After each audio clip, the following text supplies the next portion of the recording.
All right, welcome back, folks, to hashtag AskGSM, the very first episode of 2016, and I'm bringing you a special treat. And he's not coming through the curtain today. He's already here. He's making his Jericho-like return. We could have done a countdown, but nevertheless, we are here for the first hashtag AskGSM of 2016. That we are. We're going to be doing this almost on the 6-year anniversary of the WWE TNA Monday Night Wars in 2010 from 1999 when Mick Foley won the WWE title, and the greatest Raw of 2016.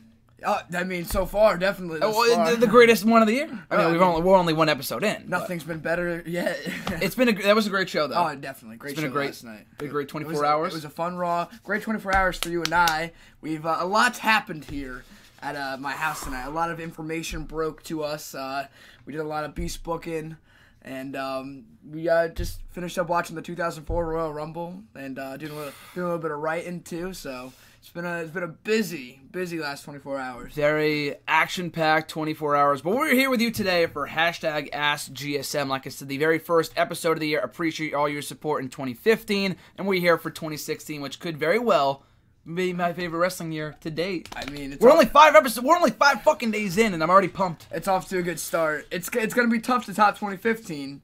But very difficult. We're off to a good start. I'll give you that. Very good start. So, guys, before we get started here, if you want to send in a question, be sure to do so. Tweet me on Twitter at WrestleRant on the Twitter with the hashtag AskGSM. Also on the Facebook, leave a question on the post I usually put up on Sunday nights or on the wall itself at facebook.com/Graham.Matthews. And also right here on YouTube, leave a comment down below in the comment section. I'll be sure to include it in next week's video. So, that being said, guys, let's get started here with Flood King HD from the YouTube.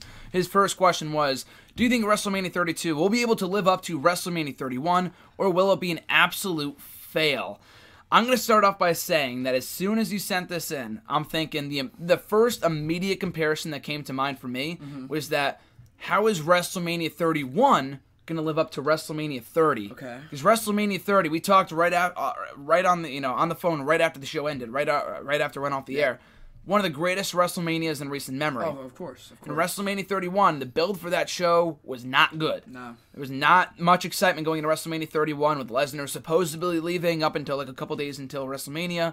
Reigns predictably winning the belt, Daniel Bryan not being in the main event. So many different factors. I'm thinking, this WrestleMania might be one of the worst of all time. And the trend that odd number WrestleManias never really work out. Or at least in recent memory. We've been talking about this. 25, 27, 29. All garbage WrestleManias. Terrible WrestleManias. It's not great. I mean, they all had their spots. They all had their certain points.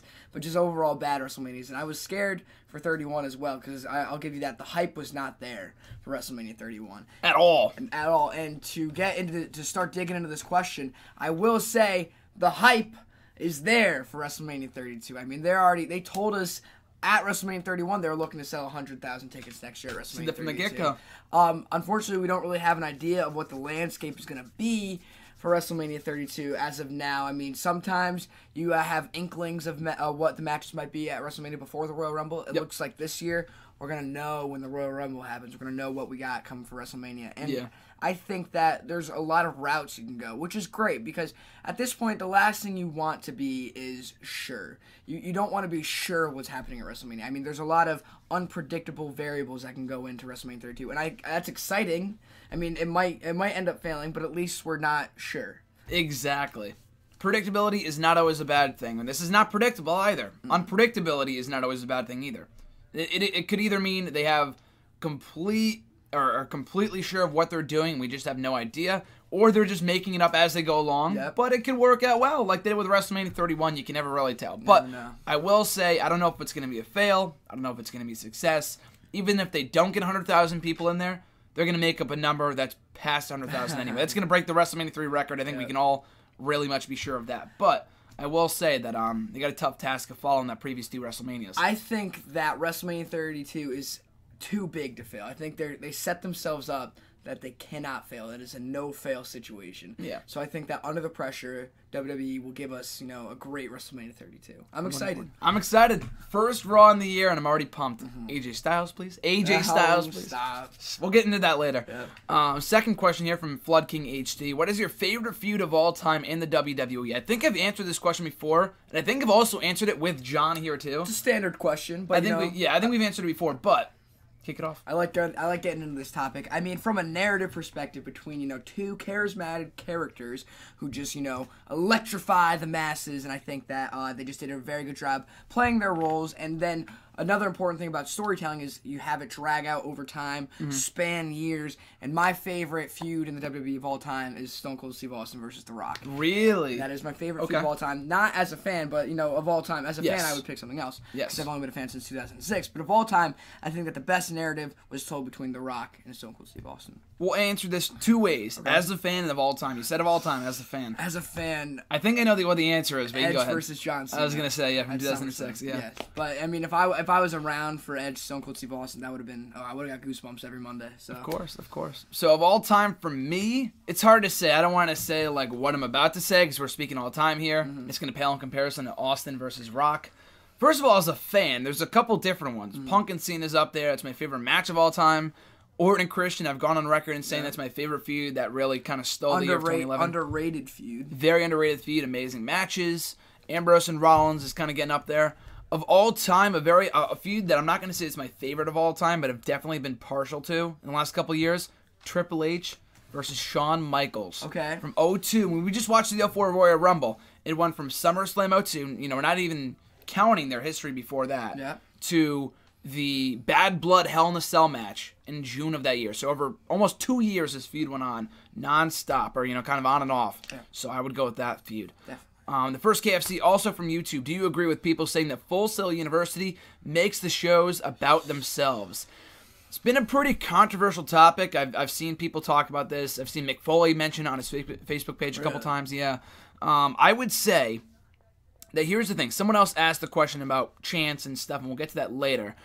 They do make the show sometimes about themselves, but I appreciate their electricity, their enthusiasm is amazing. And I was telling John about this last night, and we'll talk about it later because someone else asked me a question about it, about how the chants, I will take an obnoxious crowd, other than the We Are Awesome chants, which are kind of annoying, and the wave, which can sometimes be fun, sometimes kind of be distracting. Otherwise, I'm all for people chanting, having a good time. You paid your money. You paid for your tickets, which is cool.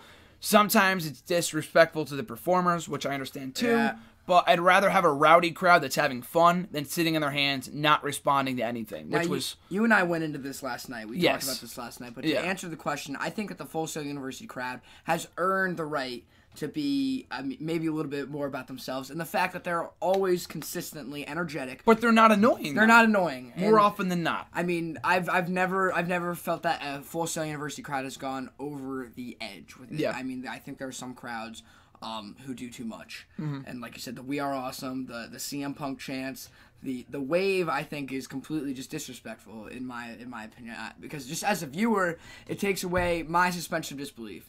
And that I'm trying to watch, a narrative between two competitors, and then the crowd is just totally taken away from the match, the story, and so I think the wave is just something that has to go. I don't think that. But as far as Full Sail University, I think that they do a good job at making the NXT arena seem like a lively, energetic place that I want to go to. Yeah. I know you want to go there. I fucking need to go there now. It's somewhere I'd love to be in. It's not a place where I'd ever hesitate, because I jump on the opportunity. So I think Full Sail University is great.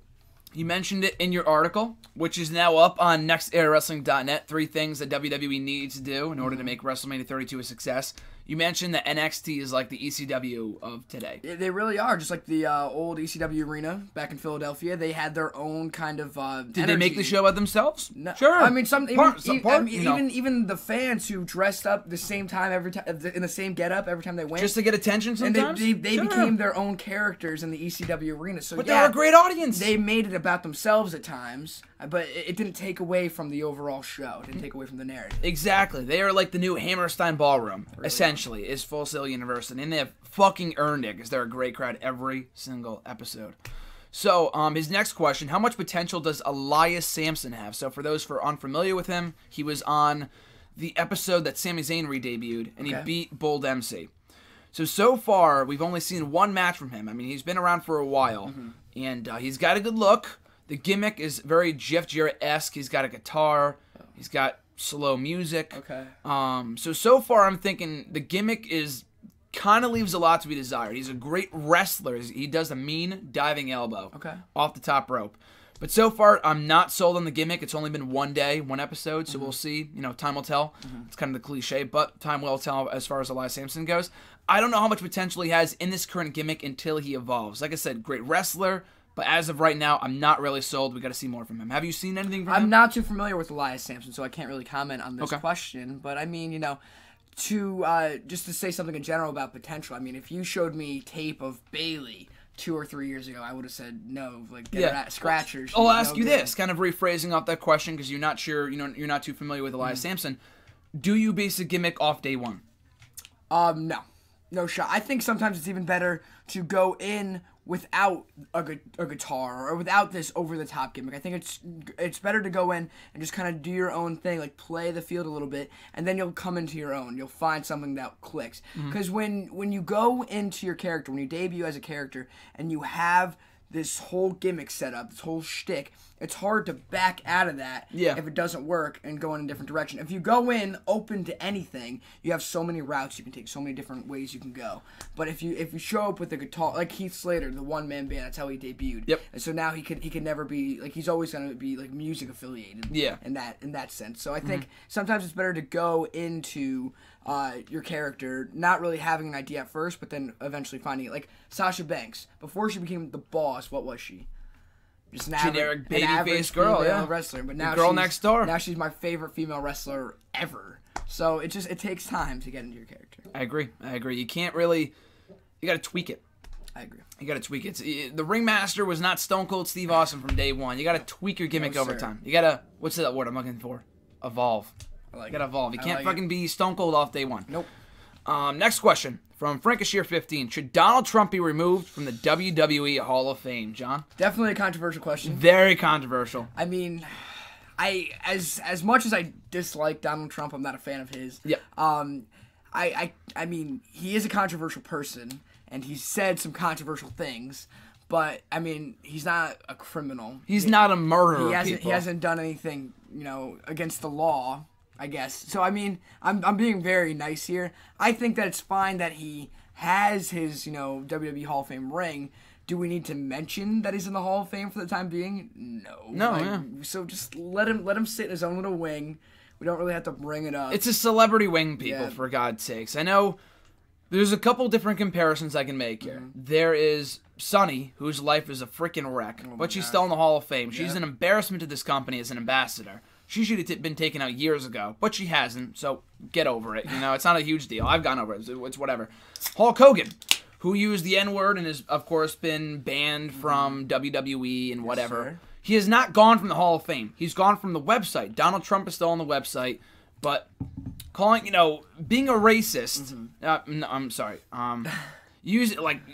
talking about immigrants and stuff like that, it's not appropriate what Donald Trump is saying. No. I'm not getting into politics here, but what he's talking about is not, using the N-word is different, of course. That's a lot more frowned upon than what Donald Trump, his views are, if that kind of makes sense to you, I don't even know what I'm trying to say, but I think what you're trying to say is what Donald Trump is saying, there's a majority of people that agree with him. I think the vast majority of people can agree that using the N-word is not appropriate. Yeah, no, exactly. Yeah, there are views for there are people that are in line with Donald Trump's views. Being a bigot or whatever is not, appropriate. No. Or like a Nazi or something like that, you know what I mean? So if Donald Trump was like a Nazi, of course he would have been taken out years ago, but he's not. I just think that we don't have to mention that he's in the Hall of Fame for the time being, Yeah, not that we ever did really anyway. No, exactly. And he deserved it as an ambassador of the company, hosting the first few WrestleManias. I mean, from a company standpoint, he did a lot. He did a lot, yeah. He's not Drew Carey. Hosting WrestleMania 4, WrestleMania 5 in Atlantic City. Yep.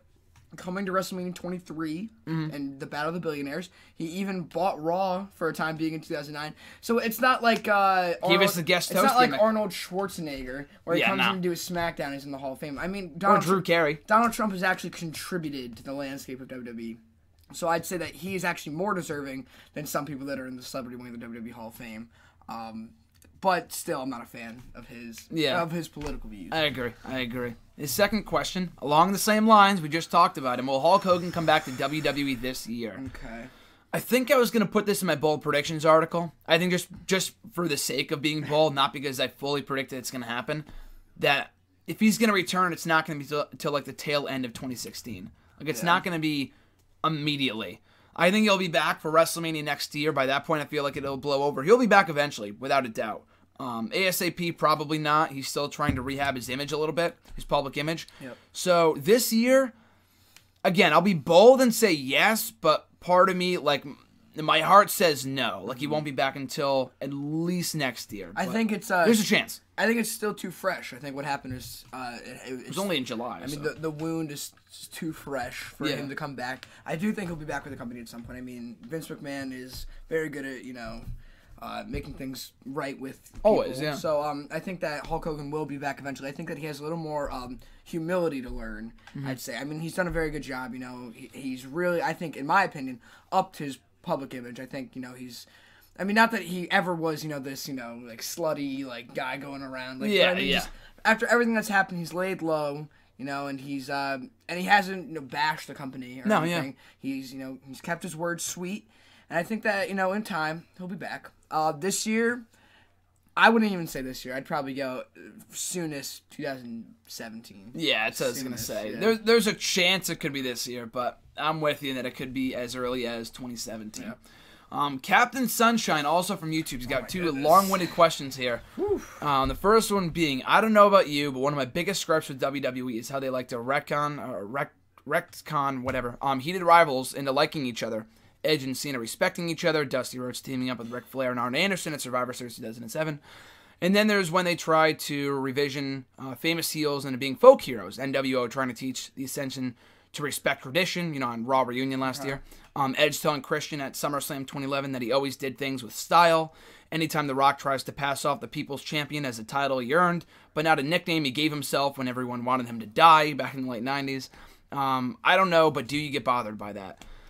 Those are the, it's your question, so all right, it's your turn. I'll get into this really quick. I think that you do make some valid points. I really do believe that. I think that in the case of Ric Flair and Dusty Rhodes teaming with Arn Anderson, I believe that was the six-man tag from Survivor Series 2007, I think that when you get to a certain age, it's appropriate to throw kayfabe out the window. I mean, these guys are old enough that... Because even in real life, no one holds grudges until they're 70 years old. That's a good point. No one actually has, physical heat with each other. They're not rivals forever. Yeah, no, I mean, like, when you're 70 years old, the last thing you're thinking about is going to, like, beat up the guy you knew when you were 20. Yeah, from 34 years ago. So, I mean, that is understandable. But I do kind of agree. It doesn't bother me the fact where I've been vocal about it. Yeah, same. But I mean, there have been times when I see like Orton and Cena, like in 2010, I believe they were like teaming with each other, and shaking hands backstage, no less. And then 2009, like having like a 60-minute Iron Man match and like just I Quit match, like just all these matches, and it's like, oh. I mean, you have to look at WWE as they're trying to suspend your disbelief. So they want you to believe that this is a show about wrestling superstars. All right. So if these are real people, just like in real life, people aren't always... I mean, people find ways to make agreements to earn a common goal. Yep. So, like, the enemy of my enemy is my friend, and that was the case with, like, Cena and Orton, Cena Edge sometimes. Yep. And people are forgiving. They're not robotic in the sense that once you hate someone forever. Yeah. And even if you have strong feelings about someone at a time, that doesn't mean that those are going to stick, Like, it could just be where your mind is at that point in time. Yeah. So I don't blame that. I think it adds a bit of realism, but then there are extreme cases. I mean, we just watched the 2004 Royal Rumble last minute standing match between Triple H and Shawn Michaels, and they violated each other. I mean, they took each other to the limit, and they're all over television, best friends and whatnot. I mean, he makes a valid point. I guess I never really. I mean, obviously I've thought about it. I mean, it's in media everywhere. I mean, there's movies where this happens, where they come back as a good guy. And, it's not just wrestling. No, it's not just wrestling. And the way to address that would be better writing, essentially. And by better writing, I mean, you don't just have Edge and Cena, do their 2006 series, and then in 2007, they're both babyface of the team. Mm-hmm. You throw in a promo or a skit where they kind of hash it out a little bit. And that way, it's not just like, oh, they're both babyface, so they're both teaming now. It's like, oh, backstage, Edge and Cena said they'd put their differences aside for one night. Mm-hmm. So that's where the writing needs to come into play, as opposed to just throwing babyfaces versus heels together. So, but you do make some valid points. No, it's a good point. I definitely agree. I haven't really thought about it to that respect, to that exact extent where I'm thinking of like edging Christian with the example that you put here. Like he did things with style from things like 10 years before. Or like Ric Flair and Arn Anderson, like that whole thing and whatever, and Dusty Rhodes. Like that's many years have passed. So it's a little different. I'm along with you here in your line of thinking and where you're talking about like Orton and Cena shaking hands on like the Raw after WrestleMania 26, despite having had a 4-month-long feud throughout like 6 months prior in 2009. Yeah. Like that kind of stuff bothers me. But I do agree, like the way to fix it, NXT does this a lot better than the main roster. I mean, they do a lot of things better than the main roster. Because it's a smaller promotion, it's easier to do. More manageable. More manageable. I'm not comparing the two, but like when they had a tag team match, I think it was before London, they had Apollo Crews and Finn Balor, who had an NXT title match on NXT, remember, a couple months ago. And before their match, they had a backstage segment where Apollo looked at his title and said, I'm still coming for that after Sunday. I know we're teaming tonight, but I still want that belt. Later on in the night, or elsewhere on the show, Samoa Joe and Baron Corbin, who were teaming that night against Crews and Balor, had a backstage segment, and they said, they had a match in Brooklyn. They said, I don't like you, you don't like me, we have two common enemies in Crews and Balor. So they do little stuff like that to make it make sense and not like completely ignore the fact they were rivals many weeks, months before that.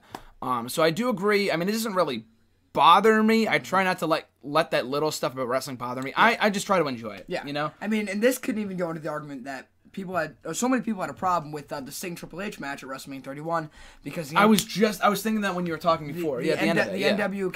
The NWO came out to assist Sting, and they were bitter, longtime rivals. I mean, I just assumed. I mean, I enjoyed that entire match just because I thought it was good nostalgia. Same. It was just cool to see all those guys back in action. But like seeing X-Pac come out as a part of DX fighting Scott Hall, and I know they're great friends. I mean, it's hard to suspend your disbelief there, but you just kind of have to enjoy the visuals that they give you, I think, in that setting. But there are points like the NWO coming out to assist Sting with no prior writing, no prior setup to that. It just happened. Yeah. I mean, I could see why people would be upset. I wasn't personally upset. I just thought it was a cool moment to see. Yeah, we weren't fans at that time either, so it's a little different. Well, but of the Monday Night War, not WrestleMania 31. Oh no, yeah. I just started watching last month. No, so that I can understand why people would have a problem with that. I did not have a problem with that, but I think that the cure to all of this would be just have better writing, make it more realistic, make it gel a little bit better. I agree. If you do it too much, it definitely takes you out of the moment. For me, it depends who you are as a fan. It doesn't bother me personally. I'm just along for the ride. I know you're kind of the same way as well. We're just kind of there to enjoy the product as much as we can, look for the positives in the product. There's some people that like to nitpick it, which is fine, like the small things like this, but it definitely is bothersome if you do it a lot. Yeah. Or like, I don't know, I'm trying to think of another instance. It really it takes you out of it. I mean, like, the craziest thing I saw a while back was when Rock endorsed Roman Reigns at the 2015 Royal Rumble. That's a lot more recent, yeah. And the last time they encountered each other, Roman Reigns was beating him up as a part of the Shield. It's just like, no, if you have a backstage segment with Rock running into Roman Reigns and like, hey cousin, or something like along those lines, it sets it up a lot better because. I had forgotten that Roman Reigns beat up The Rock, and until someone tweeted a picture of it and reminded me, I was like, oh, like that is terrible. Then why would they be friends? That's terrible continuity. I know they're cousins, but they were cousins in 2013 too. Yeah, exactly. You know what I mean? That's terrible continuity, and that's just the kind of thing that WWE overlooks. They don't remember that. It's just like, for the Raw that they're booking, Shield's gonna beat up The Rock tonight. It's going to be a great moment, all right? But they have so many people in that creative team, you would think that, like, but we did this a couple of years ago. They're just not in the continuity business. They're in the entertainment business. Yeah. So. Yeah, well, when you're dealing with 5 shows a week, 12 hours of wrestling, how many hours it might be, I can see why it'd be difficult, but you got to pay attention to the small details. As long as they're not betraying the huge things. Like, I mean, I can forgive the small things, but as long as, like, I mean, even John Cena, everyone fantasizes about a Cena heel turn, but a Cena heel turn has to be done perfectly, because if you don't do it perfectly and Cena turns heel because all of a sudden he just, he didn't get anywhere with the WWE universe supporting him, he doesn't care what they think anymore. Like that there's no continuity in that. No, you know. You've been saying the exact opposite of that your entire career. But if Cena turned heel for the right reason, then it's understandable. So as long as they don't betray like the pillars of like what they stand for, then I can get on board. Which they do tend to do from time to time, but it's those big things that definitely are bothersome. Your second question, I need to put this out there too. I was truly disappointed with the Brooklyn crowd at Raw last week. Bad show or not, they could not have cared less with any of the wrestling that happened on a wrestling show, and god damn it, I still despise the Wave and anyone who finds We Are Awesome amusing. We just talked about that. I found a tweet response from Lance Storm where he talks about fans nowadays are more concerned with chanting than actual investment and look more for chant openings than what's going on in the ring. And I'm perfectly inclined to agree with him. Hell, and I think it's even more universal with the wrestling crowds, with some places like NXT's Full Sail being more boisterous with it. Vociferous. Thank you. This is why you're here. Do you think anything of that? I have one more question to add, because this is a subtopic on wrestling fans' obsessions with chanting. Do you think guys like Ryback would get much reaction without the battle chants like Feed Me More? Okay. Multi-loaded question. It's a lot to dig into. I will say, chanting is human nature. I'm not saying your claim here is invalid, because I definitely think people do like to make the show about themselves, a lot like with NXT, like with the question we answered earlier. But I feel like chanting will always be a part of wrestling. If there were no chants, how do you think Rock got over? If there were no such thing as chants back in 1999, or people weren't chanting, or it was frowned upon, or they disallowed people from chanting, whatever, Rock wouldn't have gone over. Exactly. The catchphrases were like his entire character. So chanting, I'm completely okay with it, because like I said earlier, I'd much rather have a crowd that is chanting, or even singing things that I don't really understand, like an NXT TakeOver Brooklyn, or London rather, which was a little strange at times, but I'll take that any day of the week. Isn't ideal, but I'll take that any day of the week over a crowd that's sitting on their hands the entire time. You know, I'm not a fan of that, but yeah, chants have always been a part of wrestling. They always will be. But do you think fans look for opportunities to chant more than they're, watching the matchups? Do you think that people are sitting there, like, just getting ready for the next chant? I told you last night, I think it's a case of what came first, the egg or the chicken. What came first, whether the crowds were being disrespectful or WWE not putting forth a good product. Is it a combination of both? I think so. It depends where they are. It's like if they're in Chicago. If it's a bad show and people are shitting on it, you know what? I'm fine with that. The We Are Awesome chants, the Wave can be annoying. Absolutely. But I think other than that, if they're shitting on it and chanting boring when it's a boring match, or I just don't care about it, I mean, I'm just picking and choosing here. I'm kind of being biased, like with Becky and Banks. I was just going to mention that. When they were chanting boring, I wasn't really a fan of that. I thought it was a good match. Maybe they didn't, but if they really want to see women's wrestling, then don't chant boring. But if it's a bad segment, like Miz TV, like the night after SummerSlam when they were shitting all over the match and Miz TV and whatever, then go ahead. Show WWE that you don't care, and that's the only reason. That's the only way they're going to know that you're not happy with the product, and they're going to change plans, like with WrestleMania 30 and WrestleMania 31. If you're sitting on your hands, I mean, silence is the biggest reaction that someone can get, and that if they're not getting a reaction at all, they're more inclined to change plans. But if people are canceling the WWE Network, like trending that worldwide, that shit's not going to work. Like, don't complain online. I mean, that could work to an extent, but booing, that Roman Reigns getting booed out of the building is what forced WWE to change their hand, change their plans, and change the whole WrestleMania card. So yeah, I agree. Sometimes they can probably find openings. They do find openings to chant and do whatever, but I think chants should be encouraged, more often than not. I think chanting and wrestling go hand in hand. They do. People go to wrestling events, because they want, I know this is even the case with me, they want to be a hot crowd. Everyone wants to be a crowd where the WWE superstars go back into Gorilla and say, like, wow, it's hot out there. It's crazy out there. You're going to enjoy yourself. Everyone wants to be that crowd, because everyone wants a cohesive, electric event. Everyone wants to have a great time. So if that means chanting, whatever chant you'd like to chant in place of listening exactly to what's going on. Perfect example, the what chants. No one even, when Stone Cold was, getting the what chant over, and it's still done to this day. That's annoying. No one's listening to what's being said. They're waiting for the next pause or the break in speech so they can say what. Yeah. So that, I can understand, is very annoying, and it has nothing to do with critiquing the show. It's just you chanting for the sake of chanting. I agree with you, and I hate the Wave.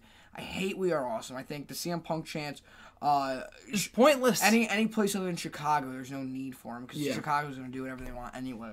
I think that chanting, I mean, it has its downsides, definitely. I mean, my favorite Raw of all time is April 8th, 2013. April 8th, yeah. April 8th, 2013. Yep. I apologize. I should know that. You're right. And Newark, New Jersey, and night after WrestleMania 29. And that crowd the reason it's my favorite Raw is not because it was a great show, more so that it was the first time I'd ever seen a crowd that reactive. It was amazing to me, and that crowd did do the wave. There were probably some "We Are Awesome" chants in there. That's where it first started. But that's where it debuted. I think that was just my favorite show because I hadn't seen a crowd that involved, or what it seemed to be involved to me. Yeah. And I think since then it's been played out a little bit. I think that every crowd tries to be like that. Yeah, I think it's been played out a little bit, and I think I'm here for the stories and for the wrestling. That's why I'm a fan. So if I had to go to a show and I was told not to chant, I'd still be there for the stories and the wrestling. But I do agree that chants can sometimes backfire. I agree with that, for them looking more for openings to chant as opposed to actually investing. I'm not going to invest in a match I don't give a shit about, I'd rather see, if it's Reigns and Sheamus at TLC, prime example. I was there at TLC. I'm not going to chant for Raw. At that point, I didn't really care if he won. Didn't give a shit.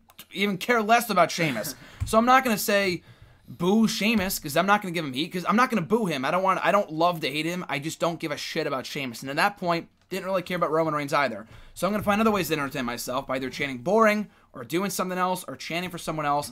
And watching on TV, sitting at home, I'd rather see a crowd. If the main event's going to be shit, okay? Like Batista and Randy Orton, if that happened at WrestleMania, I'd rather see WrestleMania 30. If that was going to happen, I would have rather seen the crowd shitting all over it, being disrespectful. Maybe not. The performers don't deserve it. It's all creative. It's not their fault. But being, rowdy and shitting all over the match as opposed to just sitting there and just being quiet. Yeah. I'd rather see them just boo the match out of the building as opposed to just sitting there. Because as a fan watching at home, there's nothing I could do to make that match any more entertaining because I'm not there. Exactly. But if they're being rowdy and they're chanting boring or whatever, when it is boring and it's well-deserved and it's not overdone, and I'm all for it. Move along here to Mark S. from the Facebook questions. Mark was the Facebook guy this week. What was your opinion when Fandango reinvented himself as the new Fandango with Rosa Mendez? Really liked it here, and he did the persona very well in great sharpened wrestling. Do you think he should have stayed this way and try to win a WWE title rather than reverting to the old Fandango? John? Fandango's character, I just think that in 2000 and when he debuted in 2013, there's no environment where a salsa dancing wrestler is going to get over. It's just so campy. It's so 1995. 95. And so I just don't think any environment where you have a dancing wrestler, like if you're so enthused with dancing, go be a dancer. Don't be a wrestler. From a storyline standpoint, that makes sense. If there's no environment where that character is going to get over or be a champion of any kind. So any character development with Fandango is appreciated on my end because anything's better than being a freaking dancing wrestler. But I didn't think that I remember when he went to the new Fandango with Rosa Mendez. I thought that was maybe a step in the right direction. But then I remember he went back to trying to getting the Fandango going over. Which worked for like a night in England. Because England's, They love it. Yeah, they love it. And so, but I just think it's back to the drawing board for him, or at least go to NXT and see what you can do down there.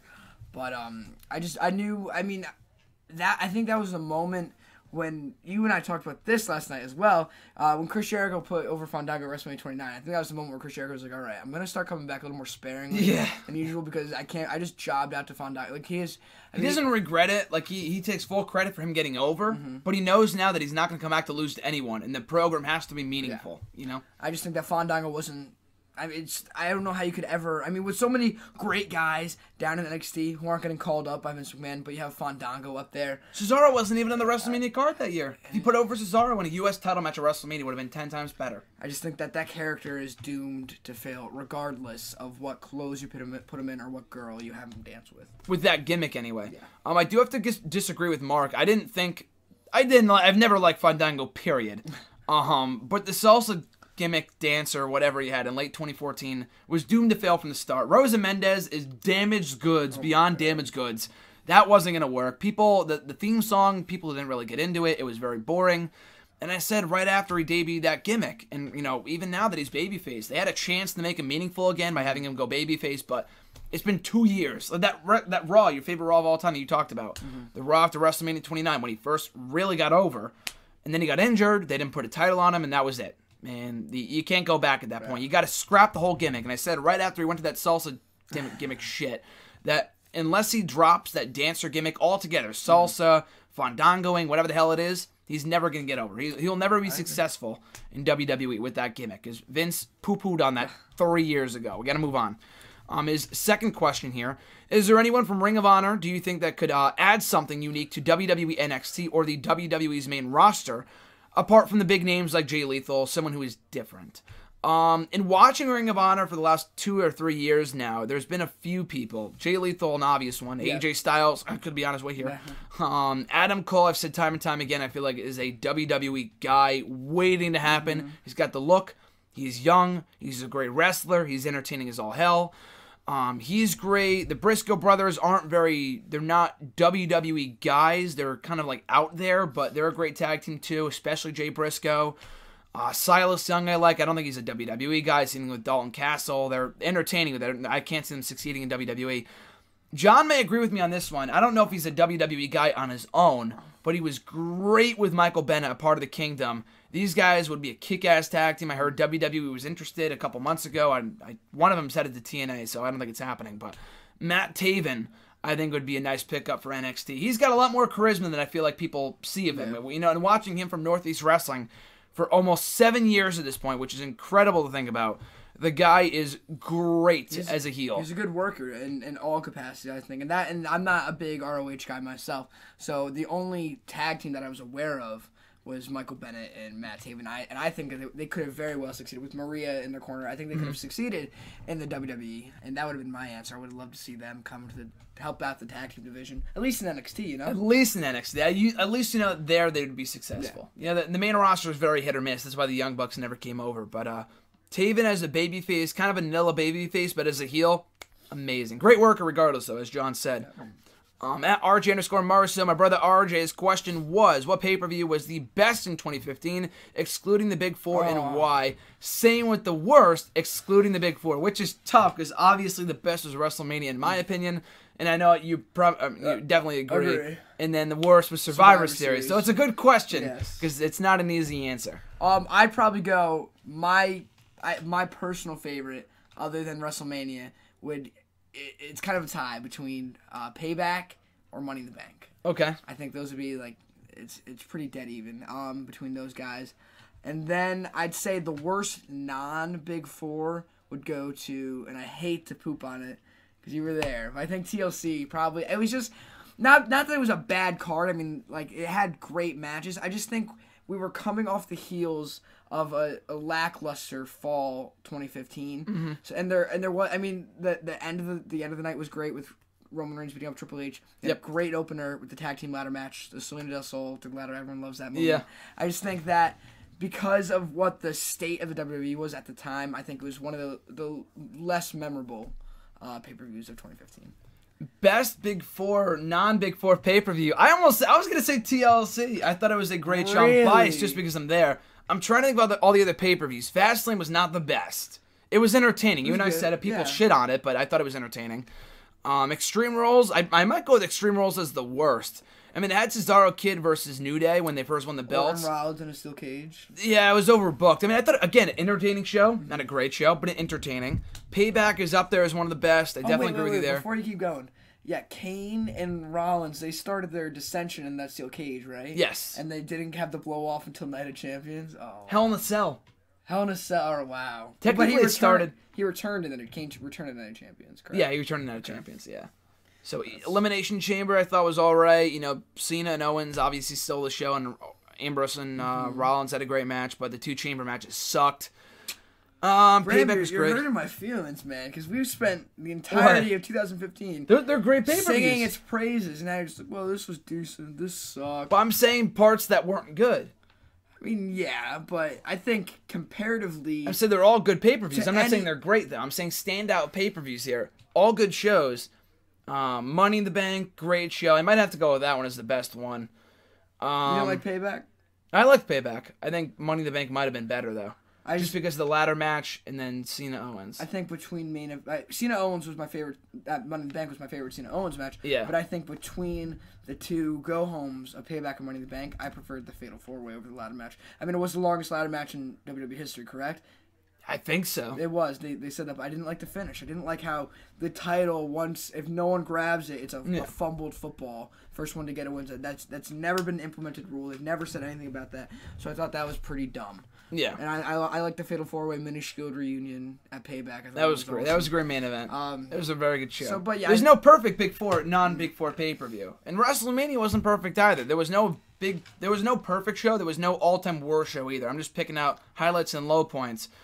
I think even Night of Champions was good. Hell in a Cell I thought was even better. 2 great cell matches. Mm-hmm. I might even go with that one as the best non-Big Four.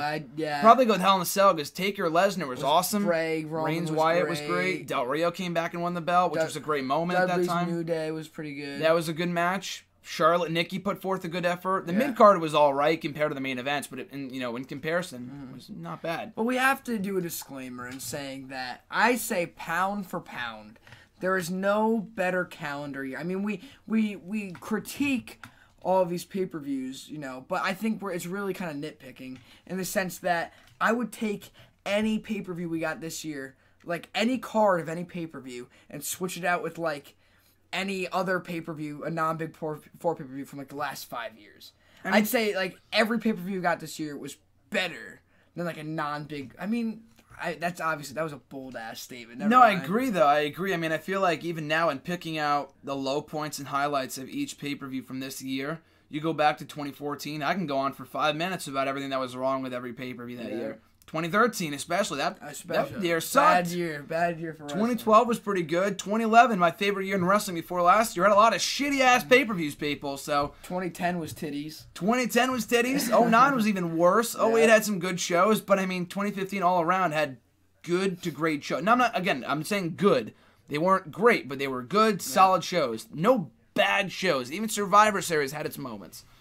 That'll be, so best Big Four, non-Big Four, and... Worst, you said? The worst non-Big Four would be... TLC. Well, now I feel bad because you liked it. I enjoyed it.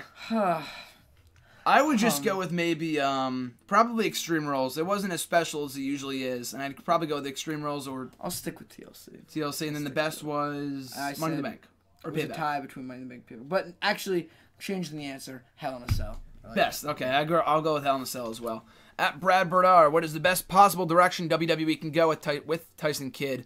When he returns, he was incredible as a heel in NXT, in my opinion. I think when he comes back, you got to do something with Cesaro. Either you put him back together, or you have him feud. Whenever Cesaro gets back, I don't know who's going to be back first. He can play a game there, I don't know. But, he's got to do something with Cesaro. He's not going to be like a world champion or anything like that. But even if Cesaro isn't back by the time Tyson Kidd's here, I would put him on his own as a mid-card guy. I feel like he could be a great IC or US champion. Okay. It's just he's a great heel in NXT, but the main roster is a totally different beast. We were talking last night. Tyler Breeze, Bo Dallas, Adam Rose. All these guys get called up, and they do fucking nothing. So I don't know if they would treat him the same way in the main roster. The stuff in Natalya for a while was pretty cool. That never really went anywhere. But, I feel like when he comes back, he should be a solid mid-card guy if he's on his own. But if not, and they just waste him, which I wouldn't be shocked. I mean, that's what I feel like they should do with him. But I'm predicting when he comes back, he'll just be another guy on the roster, and they should just make him another NXT guy. They should bring him back to NXT. Well, I wrote this angle in my head as soon as Tyson Kidd got injured. And it went a little something like this. When Tyson Kidd is ready to come back, you have to make sure that Cesaro is, flying high. He's doing very successful for himself as a singles competitor. Yep. So let's say Cesaro's on Monday Night Raw. He picks up a big singles victory. He's celebrating. Tyson's Kidd music's hit. Decent pop, decent to mid-sized pop. And he comes back. Cesaro's excited to see him. They hug it out. And over the next couple of weeks, we see that Tyson Kidd is adamant about getting back as a tag team. Yeah.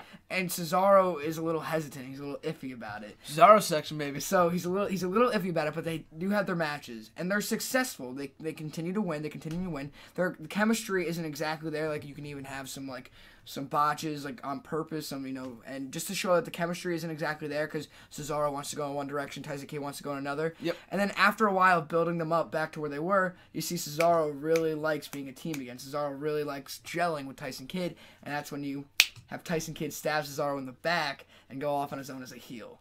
I like that a lot. And I think that would be a great way to establish, and then I mean, WWE will never do another 3 pay-per-view program again, because they're all just one pay-per-view, next rivalry, next rivalry, next rivalry. But you can get at least 3 pay-per-view matches out of Tyson Kidd Cesaro. So, but that would be my ideal angle, I guess. Yeah. Fantasy booking here. Devil's Advocate, WWE, I don't think would ever devote that much character development to, like, those two guys. But in a perfect world, if this was NXT, they would definitely do that. That'd be awesome. But, I would love to see that, too. Cesaro Kidd. Mini reunion, and then a feud. So I'll still John's answer and go with that.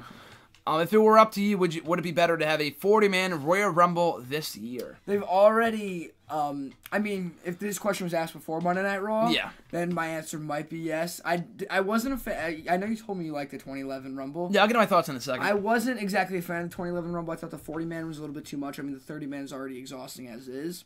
It's already an hour.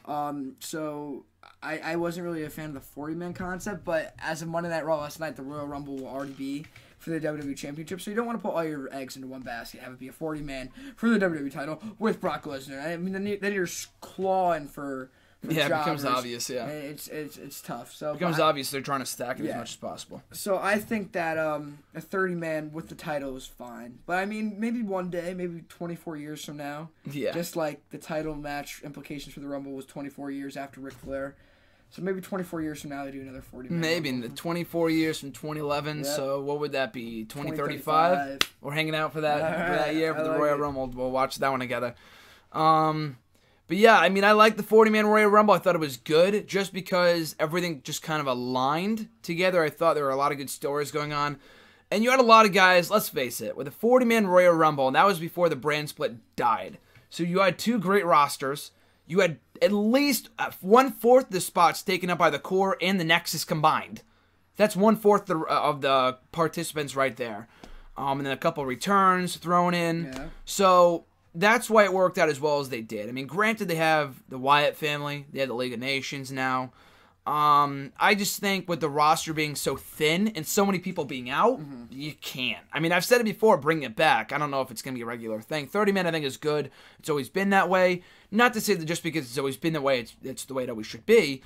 I enjoyed the 40-man one just because of the way everything was kind of aligned at that time. Yeah. Right now, we do not have those people. Right now, we do not have the roster to have a 40-man Rumble unless they bring back 20 legends from the past, which they won't, or NXT guys. So this year, maybe not. Maybe a future year, like John said, bring it back down the road. But for now, not so much. I like that. I mean, I like that concept you just brought up. Maybe a couple years from now, you have 40-man with WWE main roster guys and then NXT guys all in the Rumble too. I like it. That could be interesting. 20 NXT, 20 main roster. Why not? We'll see. It's like Raw and SmackDown, 15 and 15. Yep. Do you know if Patrick Clark from Tough Enough has been given a developmental contract? Yes. Yeah, contract yet. Yes, he has. Any thoughts on that? I mean, it's more of like a yes or no question. But yes, he has. I really like Patrick. I hope he does big things. I agree. John was a Patrick Clark guy before anyone was a Patrick Clark guy. From the first day, I remember that. And he's great. Yes, he is signed to a contract, and he was on Breaking Ground a few times. Not like feature, but you see him. Cameos. So I'm looking forward to seeing what he does in WWE. What did you think about the Miz TV segment from last week? Was that with Charlotte and Becky Lynch, or am I totally? No, that was the one with Ryder and Slater and. Oh, that was the Miz TV. Yeah, that was Miz TV. Oh, because that was barely Miz TV. Like, who Slater's music hit ASAP, right? Or something. Everybody, Ryback came out, Goldust. Right. It was just thrown together. It was obvious they were just trying to kill time. Half the roster wasn't even there.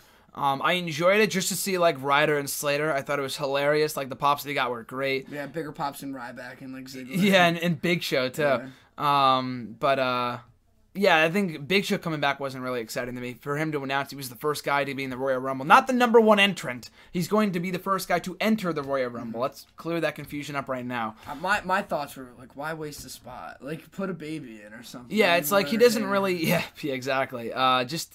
He really just serves no purpose nowadays. He was one of the final 4 last year, which is ridiculous to me. But anyway, yeah, I thought it was fun up until like Big Show came out, and then it was whatever. But it was so random. It was such a fucking train wreck, which a lot of people probably thought was a waste, and it was. But for what it was, given the circumstances, I liked it. And same thing, I thought it was cool to see, the pops that Heath Slater got, especially the follow-up that they did this week with the Social Outcasts on Monday Night Raw. So I thought that was cool how they're putting some money into Heath Slater. His stock is up a little bit. And I'm intrigued. Yeah, so the Miz TV, I can't remember the last Miz TV segment that, stole the show, or, I was so excited. Miz TV is rarely ever must see. Excited about it. Highlight reel or cutting edge, that was always fun to see. Yeah, Miz TV, because Miz is a throwaway character. I'm not knocking Miz or anything, but I just don't. His show isn't as compelling. Yeah, it's a good staple for WWE, but it's never been like, oh shit, shit's gonna go down tonight. Like Cena Bryan a couple years ago, I think it was right before SummerSlam was great, but other than that, I can't remember a single Miz TV that I thought was oh wow, that was amazing. Is there any hope left at all for Cody Rhodes to become a world champion someday? I hate to be a pessimist because usually I'm very positive about wrestling, but every day that goes by, and I've said for years, always still young, there's still time, but every year that passes, the chance of it happening are less and less and less, especially with one world title, slim to none, especially as Stardust, unless he goes back to being Cody Rhodes. I like Stardust. I think he's done a lot with the character, and I think he enjoys being Stardust more than he does being himself, which is fine. But I just think he won't really get anywhere above a certain level, which you may not care about, whatever, as long as he's Stardust. But I think at this point, it has nothing to do with age. He's 30, 31 years old. That has nothing to do with it. It's just because he's been there for almost 10 years at this point. And not to say, Ziggler was there for 10 years when he became world champion, but I just never really seen officials high on Cody Rhodes to the point anywhere above an IC title level. He's never ever really flirted with the main event other than when he was with Legacy, and on SmackDown for a little bit, but even then that wasn't main event. Well, it sucks because it was a 2012 Royal Rumble where he debuted the robe and the knee pads and everything, and he looked like he Survivor Series, yeah. Was that Survivor Series? Yeah. 2012. Yeah, 2011, but then going to 2012 Royal Rumble. Yeah. I'm sorry. Close enough. He looked like a star. He got a great pop too. He in looked MSG. like a world champion. He looked like a future world champion. That's what I wanted to see him have the big gold belt on him. I thought he was primed at that point in his career. And like you said, every day that goes by is just another day that it's less likely to happen for Cody Rhodes to be world champion. And I'm under the belief now that I think he likes being Stardust. He does more than he does being Cody Rhodes. I think he's come out about that. Yeah. In which case, I'm glad he's doing what he loves, but how compelling is it to see Stardust versus Titus O'Neil on Monday Night Raw with no context, no story to be told? I just think. Even if he was to go back to Cody Rhodes, I'm not saying, he'd be a world champion tomorrow. I've said this before. But I think, I'm not even saying there's more of a chance that he'd be successful. If he went back to being Cody Rhodes, he could still be on Superstars every week. But at least there's more of a chance for people to connect with them. And I'm not going to start the argument of whether he was over in 2013, because he fucking was. And I hate when people say that he wasn't, because he absolutely was. For the latter half of that year, he was over as anybody. He wasn't Daniel Bryan level over, but he was pretty over. Yeah. So, yeah. Yeah, what were you saying just about Stardust, right? Just that Stardust, there's no shot really for him. Yeah, there's no context for that title feud. Through the glass ceiling, essentially. With that gimmick, yeah. And it's sad because if you can enjoy being a character, but if your talents are being wasted, what's there to enjoy? Especially if you're in the business of entertaining people, and people would be so much more entertained if you were Cody Rhodes. Mm-hmm. It's not he's a babyface Stardust and all the kids love him by his action figure. It's just a weird kind of gimmick. It's not something that people widely enjoy. And I'm happy that he's happy with doing it. Apparently, yeah, I'm happy he's doing what he loves. You're in the business of making me pay to see you, and I'd rather see you as Cody Rhodes. Yeah. It's kind of the point where I just don't think it's like Goldust. He was a great wrestler, but he was never world title material. Ever. That gimmick was never world title material. Neither is Stardust. And as long as he's with that character, he'll never become world champion. Even as Cody Rhodes, he might not become world champion, but there's a better chance. Have you ever thought of Emma's NXT run, or what have you thought of Emma's NXT run? That's a mouthful. So far, and where will she go from here? It's been great. I mean, I love Emma. I think she's really rejuvenated herself in NXT. Had a great match with Asuka in London. Very, very good match. I think she's been doing very well for herself. I don't know if she'll find that same success in the main roster, because I don't know if they see her that same way, unfortunately. But, yeah, it's been great. Hopefully she wins a championship at some point, because she's definitely deserving. Well, unfortunately, like you said, the main roster in NXT, they have different scopes of people. And when I look at Emma on NXT, I see a star. Yeah. And then, unfortunately, when I look at her on the main roster, I don't. It doesn't even look like she fits in. And that's not knocking her ability or her in-ring, prowess. It depends what character she is. I think if she's doing this in the main roster, it's not going to get over. As a heel, maybe. What the hell is that? Yeah. Again, it's a complete disconnect between the main roster and NXT. It got over in NXT because she was clumsy, she was likable, she was adorable, but you don't have that same story development, same character development on the main roster. Like, they should come over to the main roster with that character, but with a couple video packages showing us what it's all about. Sure, or with a fresh pair of eyes. Like, don't expect something to carry over over the main roster. But especially not in her case. I think she's a talented worker, and I think that in NXT, I actually really enjoyed her match with Asuka. I thought it was a very good match. It was physical. Very physical, yeah. A lot of the divas are women of NXT. They're trying to be on the Bayley and Sasha level where they want to be like flashy. Yeah. I thought that this was just a no-nonsense brawl, and I really enjoyed that. As much as I enjoy like Sasha Banks versus Bayley. Of course. Different style. It's something different. But I really enjoyed her match with Asuka. It was a great match. At Swagzio, his first question was, will Samoa Joe ever become WWE World Heavyweight Champion? Yes. You think so? Yeah, really? Oh my gosh. No, I don't think so. I don't. Oh, okay. But I would love rephrase it. Should he? Yes, but yes. There's no chance. No, he's not on the belt. He has the indie stench. And, he's got that teenage stench.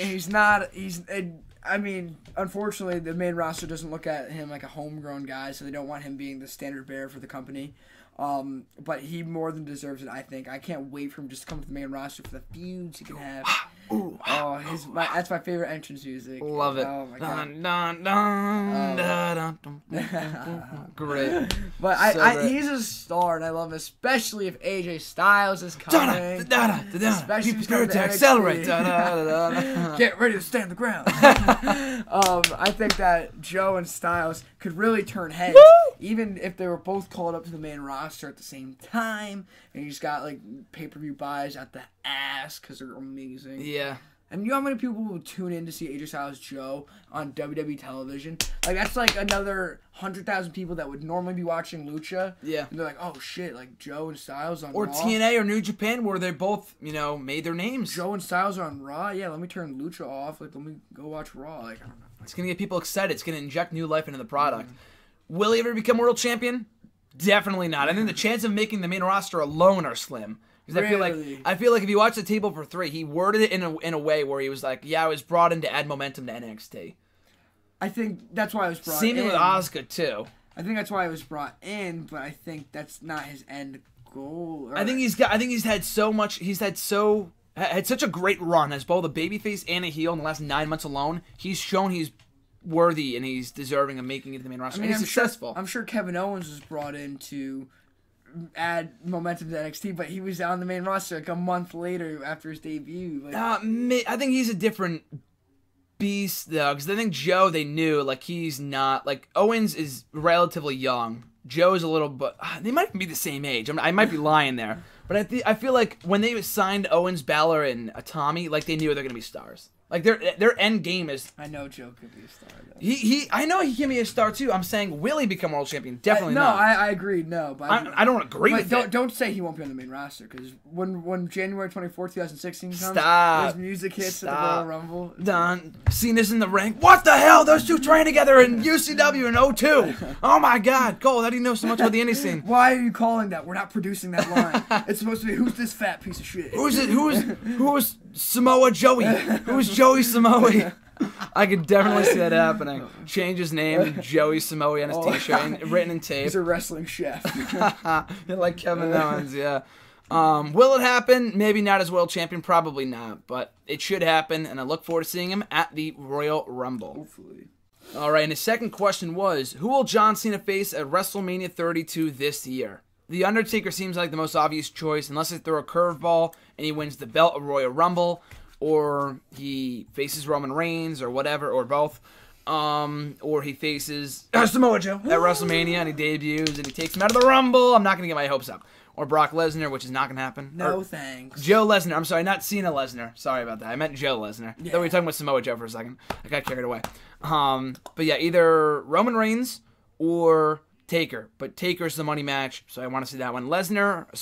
Reigns, Cena feels like it's way too soon. Mm-hmm. It's a money match down the road, but Reigns is getting over, but he's not at that level yet where people would be like, "Oh, I'm going to cheer him over John Cena." People would cheer Cena over. All the smarks would be Cena. I think people would just shit on the match. You think so? Yeah, I feel like people will just shit on it. You're right. You So, do point.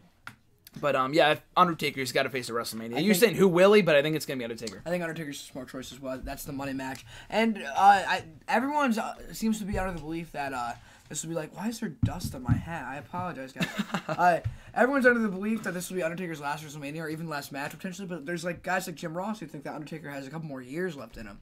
So I mean, if that's the case, and they know well that Undertaker has a couple more years in him, I say do a John Cena program right now and drag it out for like next WrestleMania or something. I don't know, but I don't know. Even if it was just his last match, John Cena seems like a good competitor to me. If there's any place to go out, it would be in Texas at the greatest WrestleMania, the biggest WrestleMania, excuse me, maybe the greatest of all time, we'll say. The biggest WrestleMania of all time in Texas, his home state, against John Cena. No better way to go out, no bigger way to go out, so that makes the most sense to me.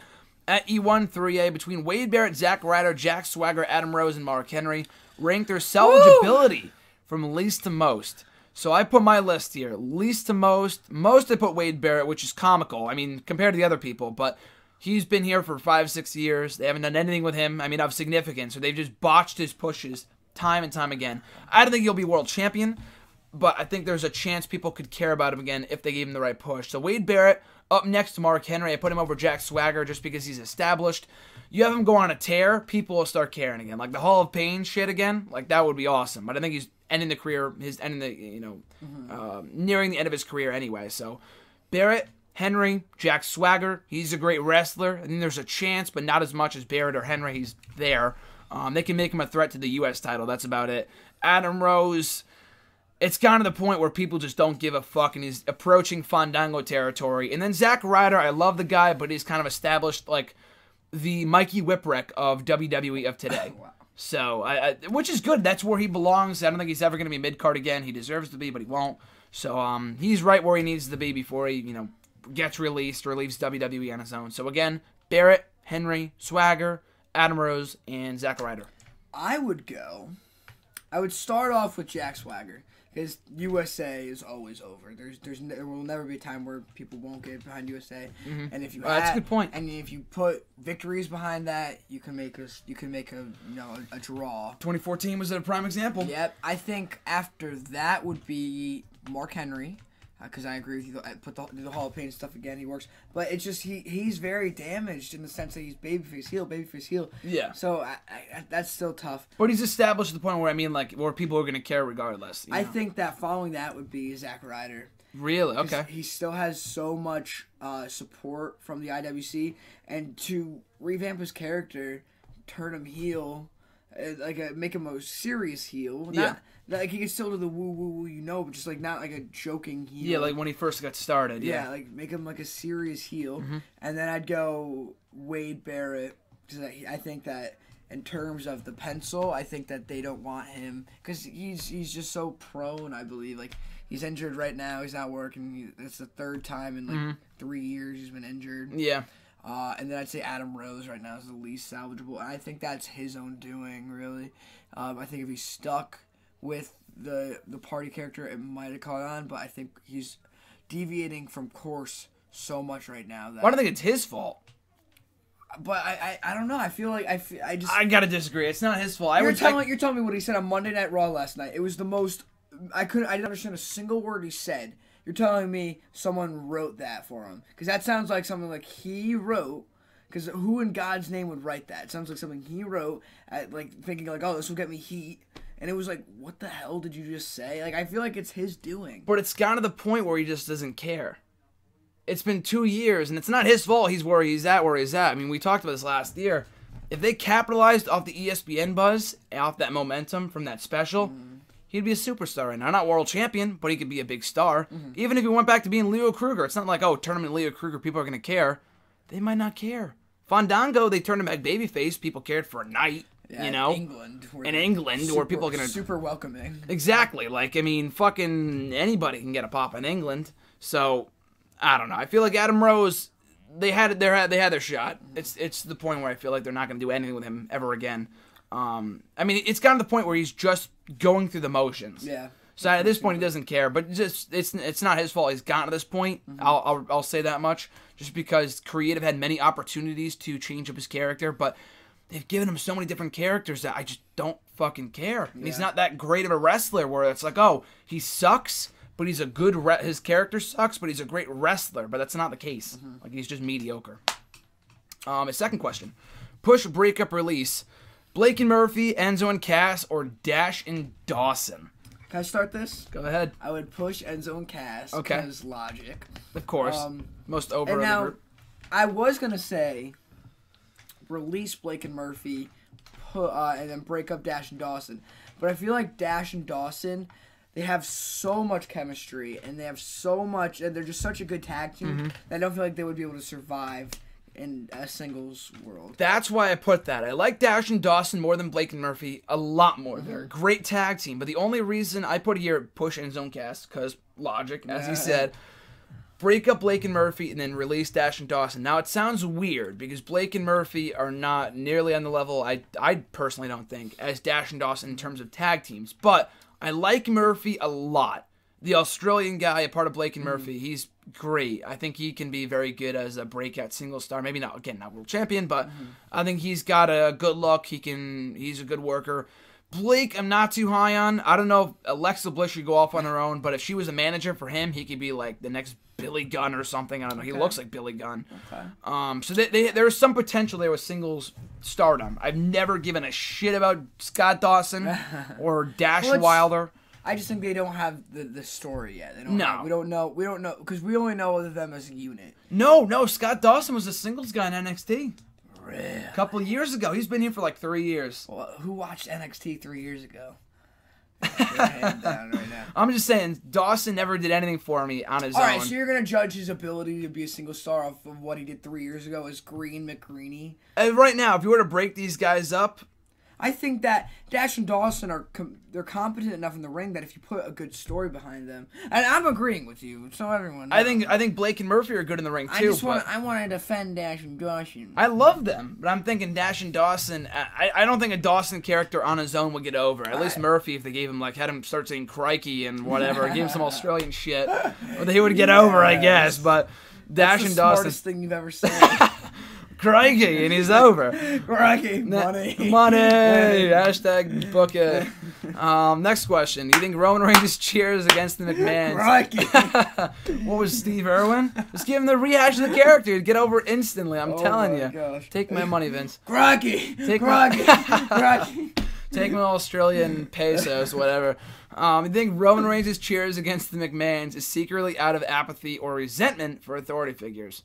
No. I think it's because he's getting over. Let's not overthink this, people. I think I think part of the cheers are because they don't like the McMahons or the Authority, whatever. Because they're good heels. They're good heels. Yeah, but their job is heels. Yeah, I don't think they're booing him. They're not cheering with Roman Reigns because they hate Authority figure. Like, I hate the Authority. Don't get me wrong, but I'm not cheering Roman Reigns because of that. I think I'm cheering him because he's becoming more intense and he's a badass. The thing now. is, people are doing that. People he's saying you could replace Roman Reigns with anyone, and they would get cheered because the McMahons are just that great heels. And I don't believe that's why he's getting cheered. But that's just a question I think that he's really trying to get. Like, if you put Zack Ryder. Well, let's go to the next question here. On top of that, is WWE lacking in babyface character arcs beyond rebellious anti-establishment? Yes, they are. No, I agree.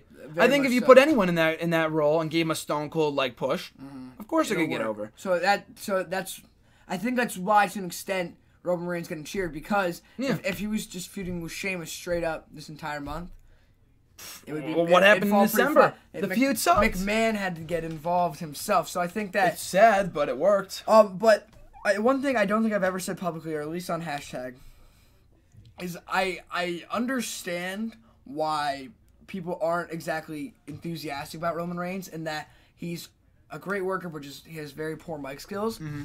But I don't understand why there's an immense hatred for him.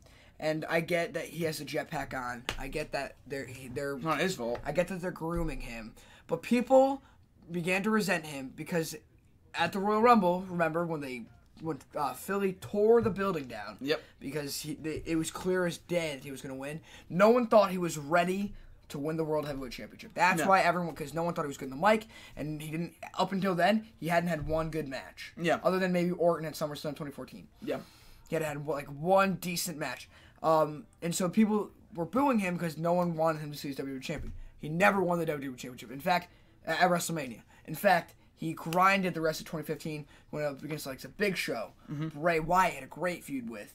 I just think that he's really been paying his dues, earning his stripes. I think that with Seth Rollins injured, he was the obvious choice to put the strap on. But I don't understand why everyone's like an immense hatred for him, because I hated him when I thought that Lesnar was going and they're putting the WWE title. That's when I hated him, and they didn't do that. So I was like, oh, like, all right, well, I'll give him a chance. I'll give him a chance again, because it's not the stars aren't made in a day, So I gave him the time. I think he's so much better in the ring. He's a lot better. He's improved vastly. The mic is still tough. It's not great, but I think that he's still going. He's not saying tater tots, and he's oh my god. I just think he has to stop saying "believe that." And that's not a good catchphrase. I mean, it's fun to have your own little signature, have your that's where he's making his merch money. Yeah, but it's like in everyday conversation. All right, you and me. Tell me about the weather right now. What's it like outside? It's pretty sunny out. All right. Well, you know what I see? I see some clouds over there. All right, and it's raining over there. Believe that. It's like, what did you just say? Like, believe, like what? Like that's I do agree with that, but Stone Cold and Rock again got over with catchphrases. But But they did that in the ring during like an interview. Oh, all right. Okay. Roman Reigns is backstage talking to Dean Ambrose like, tonight's gonna be a great night. Oh, that I agree with. Yeah. Believe that. Yeah. Boom. The script is not good. What the words, whatever they're being given to say, is not good. No. I agree with that. But yeah, I think they are, lacking in babyface character arcs, and it really goes 100%. And the thing is, I mean, I boggle my mind sometimes trying to think like, what could be the next big Stone Cold Steve Austin arc? Like, what could be the next big it's gonna change the industry arc for a babyface anyway? Yeah. All I know is because I've grown up as anti-establishment. Like, what else could you do? You got to get rid of the authority figures is one thing, but at the same time, I think NXT does it great. Bayley never had to face a fucking authority figure to get over. She just got over with sympathy from the fans. You can't do that road to redemption for everybody. Like, you did that for Roman Reigns. You had Sheamus cash in at Survivor Series, and you built up the Reigns winning the Rumble and going back to that wouldn't have worked. That's why people are shitting on him in December.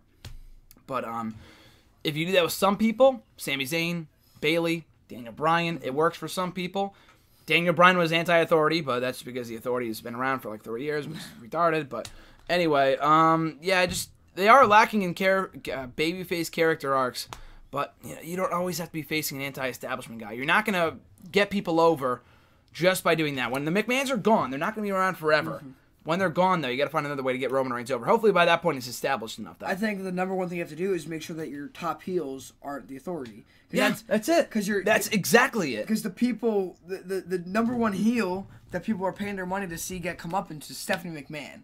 All right, exactly. And until that is not your number one heel, there's always going to be anti-authority. It's always going to be like that because you're the number one heel. I'm trying to be the number one babyface, so it's going to have a babyface always works off the heel. Yeah, they gotta work against them. That's how they get their popularity and whatnot. And the top heel can't be Vince McMahon forever. But right now it works.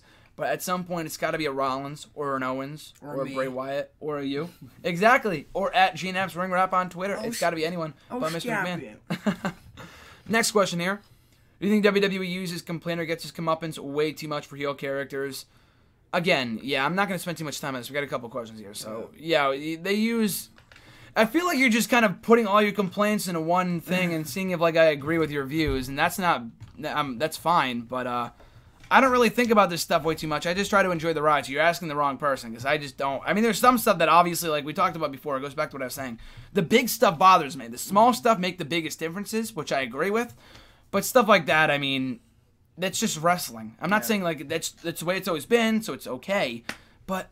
yeah, WWE's done this for a while. It's not really anything new. Yeah. You know what I mean? I mean, it's been the same shit for like 15, 16 years. I've known nothing different because I grew up from 2008 onward. So it's not the same for me. But yeah, they are lacking in that. They are, you know. They're lacking in a lot of things. They're lacking in a lot of things. Next question. Do you have anything to say? I'm done on that, yeah. At RG_Marceau, who challenges Del Rio for the U.S. title next besides Big Match John, if that is your answer? I put down here Dolph Ziggler or Ryback. I'm saying that just because who do I think will challenge? Not because they want to see it. Neville. Done.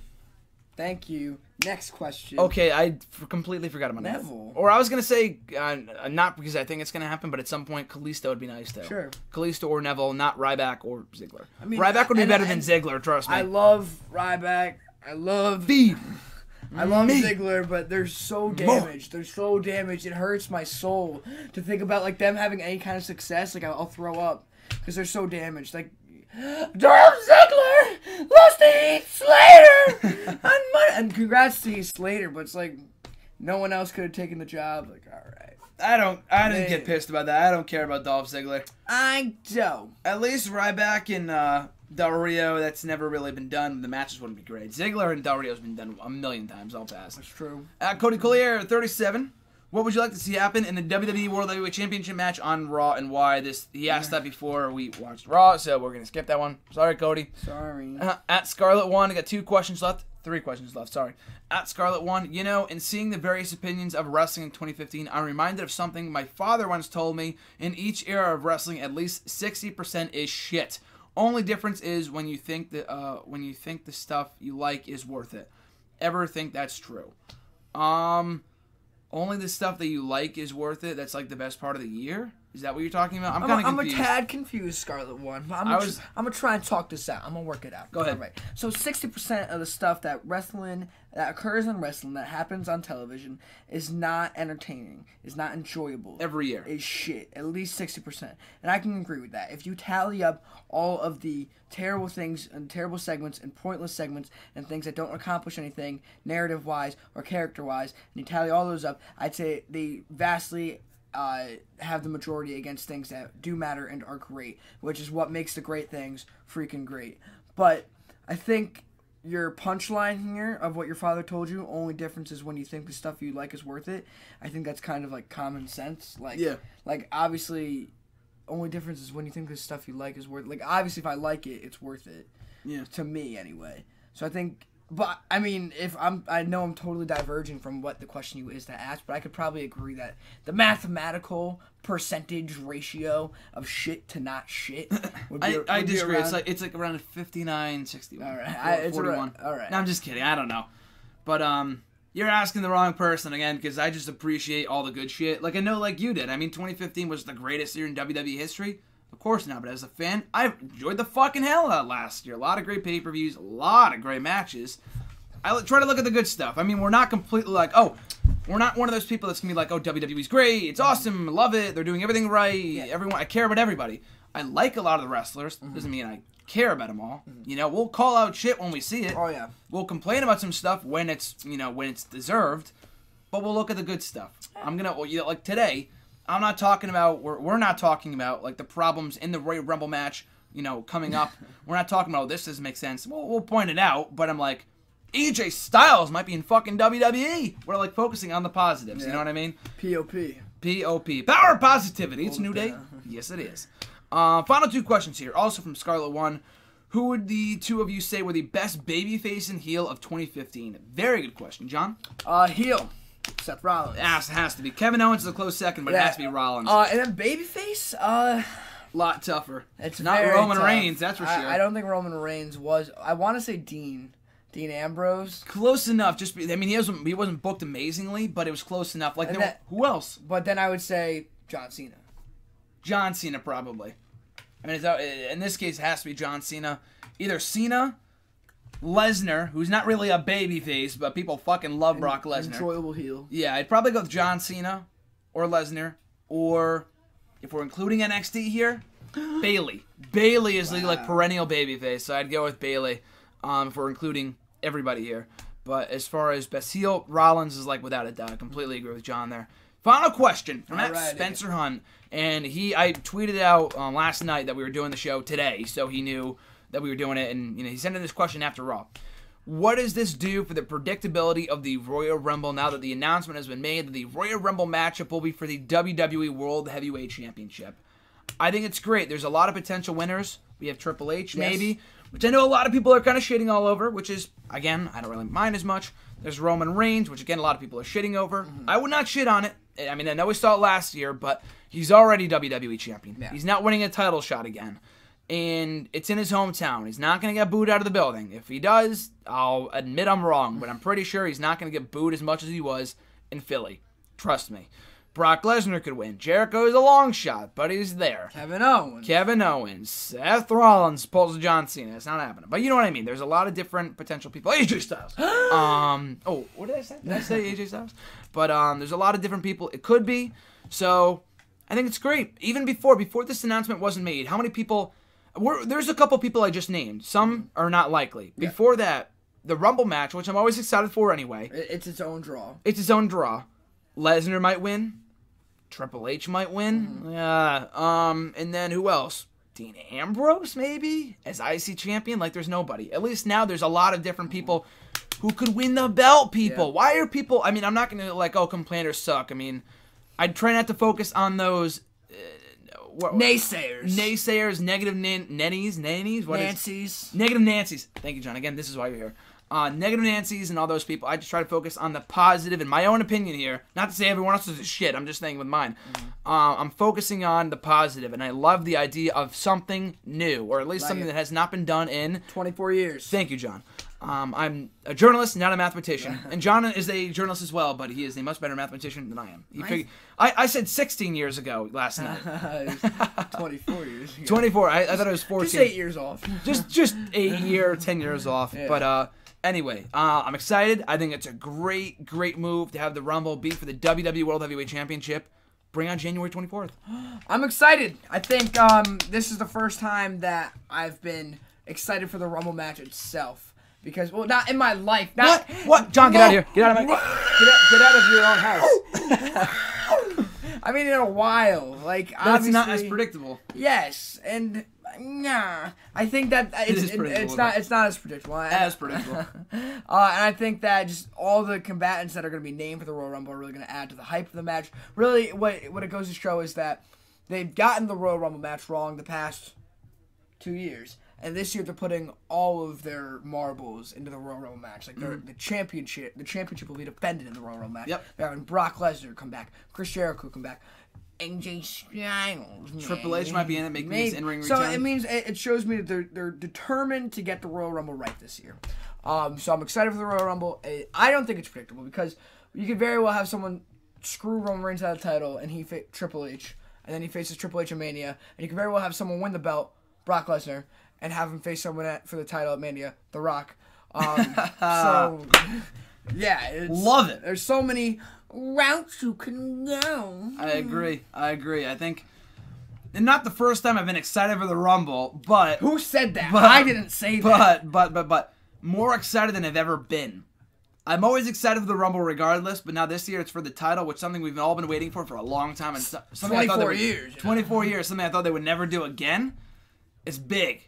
And I'm looking forward to it. It's going to be a great night in January 24th. Yes. So that is it, folks. Hashtag AskGSM for the first ever episode of 2016. One of the longest episodes ever. I like it. I love it. Ever. Right here on Hashtag AskGSM with @GNaps Ring Rap. So, before I give you the word to send in your questions and whatnot, and to find me on the AMs and the MySpaces and the Gmails and whatnot, John? Guys, shameless plugs. You can follow me on Twitter @JNaps. Ring Rap. I'll say it one more time for the kids in the back. J Naps Ring Rap. So go ahead, just look it up. You'll find me. You can't teach that. I have some pretty fun opinions, guys. So go ahead and follow me. And I love writing for this guy, nextEraWrestling.net. I just put up an article about the 3 keys to selling 100,000 tickets at WrestleMania 32. So go ahead and read that. I'll be writing a lot more this year. 2016 is gonna be a fun year. Your turn. It might be my favorite year in wrestling yet. Oh, really? Already, we're only 5 days in, baby. And 2015 was amazing, but 2016, I'm ready. I am ready. So, you guys, if you want to send in a question, as we answered all of them here, you can do so by tweeting me on the Twitter at WrestleRant with the hashtag AskGSM. Find me on Facebook at facebook.com/Graham.GSM.Matthews. Leave a comment on the post I usually put up on Sunday nights or on the wall itself. Be sure to leave a comment down in the comment section below. I'll be sure to include your comment in next week's video. And that's it, folks. Be sure to get all your questions in. As always, thank you for watching. Thank you for listening. Thank you for tuning in, supporting the show, sharing the show. Like, comment, share, and subscribe. All your support is amazingly appreciated. For at J Nap's Ring Rap, I'm WrestleRant, John Knapp, GSM, the bookings, baby. And we're signing out. Bang!